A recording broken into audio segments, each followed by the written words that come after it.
បាទគ្រប់ជំរាបសួរបងប្អូនបាទថ្ងៃនេះទី6 ខែ 8 ឆ្នាំ 2026 នេះជាទស្សនវិជ្ជាដំណក់ជ័រនៃមេបាក្លូនពូជហៃ2403បាទនេះបងប្អូនជាពីម៉ោង 5 ជាងបាទឥឡូវម៉ោង 7:08 ហើយនេះបងប្អូននេះបានទៅនេះហើយ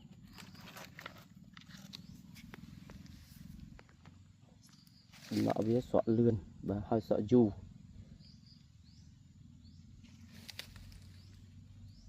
ខ្ញុំនឹងបង្ហាញព័ត៌មានបន្ថែមក្រោយនៅពេលដែលយើងប្រកបវាទៅបាទប្រកបវាក្រាស់ល្អបងប្អូនបាទ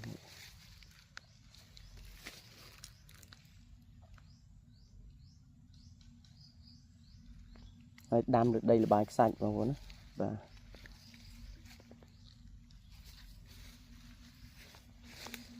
ហើយរូបរាងដើមយ៉ាងហ្នឹង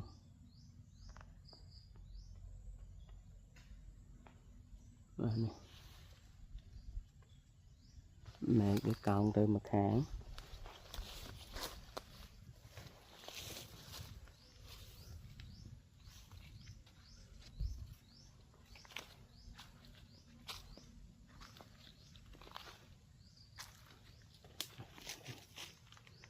មានគេមានឯងអញ្ចឹងបងប្អូនណាបាទ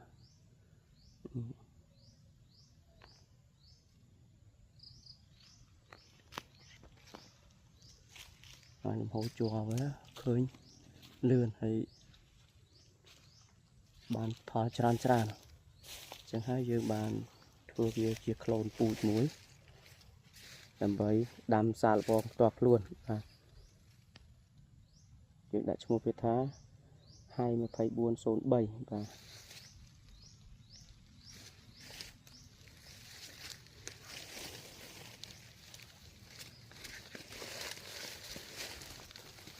នេះដើមហ្នឹងជាអស់ម្ដងហើយ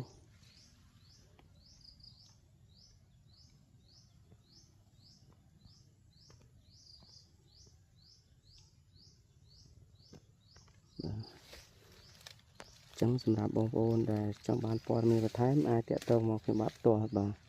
តាមរយៈលេខទូរស័ព្ទ088 75639បាទ